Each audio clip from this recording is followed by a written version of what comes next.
بعد ما خلصنا الغداء دخل ابني المطبخ وأنا برتب الأطباق وسألني: ماما، الشوكولاتة اللي جبتها لك عجبتك؟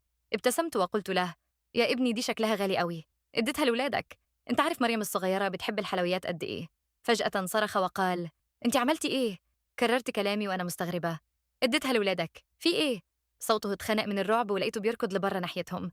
ايديا بدأت ترتعش.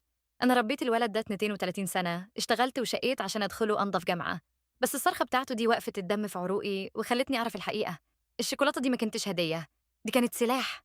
جريت بسرعة وراه ولقيت شيرين مراته بتحمل الولاد بسرعة وهي مش فاهمة حاجة. قعدت على الأرض مش قادرة أشيل نفسي. ابني كان بيحاول يقتلني، وبدل ما يقتلني أنا كانت هتيجي في عياله.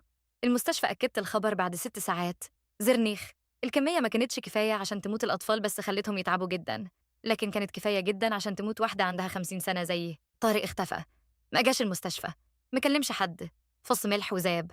بس أنا كنت عارفة طريقه، هو في بيتي القديم. رحت هناك ودخلت. طارق كان قاعد على ترابيزة المطبخ، حاطط دماغه بين إيديه. أول ما رفع عينه وشافني وشه جاب ألوان وأصفر. سألته بصوت مكسور: ليه؟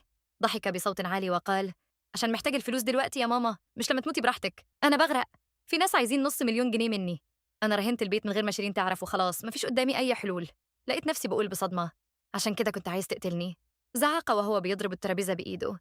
كانت هتبقى سريعة ومفيش فيها وجع. انت كبرتي في السن أصلا، الفلوس دي تلزمك في إيه؟ قلت له وأنا برتعش: انت كنت هتقتل عيالك. صرخ فيا: دي غلطتك انت، كان المفروض تاكليها انت. انت بوظتي كل حاجة. في اللحظة دي في حاجة جوايا اتكسرت. الأم اللي كانت بتحب ابنها ماتت في ثانية. قلت له: أنا هكلم الشرطة. ابتسم بثقة وقال: لا، مش هتطلبي الشرطة. انت أضعف من كده، انت عمرك ما عيبتني على حاجة. وكان عنده حق، أنا طول عمري كنت ضعيفة معاه، وأنا اللي عملت منه الوحش ده. قلت له بهدوء: عندك حق يا طارق، أنا فعلا كنت ضعيفة، بس المرة دي لأ. فجأة اتفتح الباب ودخلت شيرين مرته. كانت واقفة ورا الباب وسمعت كل حرف. أول ما عرف إن شيرين واقفة وشاف نظرات الرعب في عينها، بدأ يصرخ بحرقة ويقول: شيرين ما تصدقيهاش، دي مجنونة وبتخترع كلام من دماغها. هي بصلته ببرود وقلت: أنت فاكر إني جيت لوحدي؟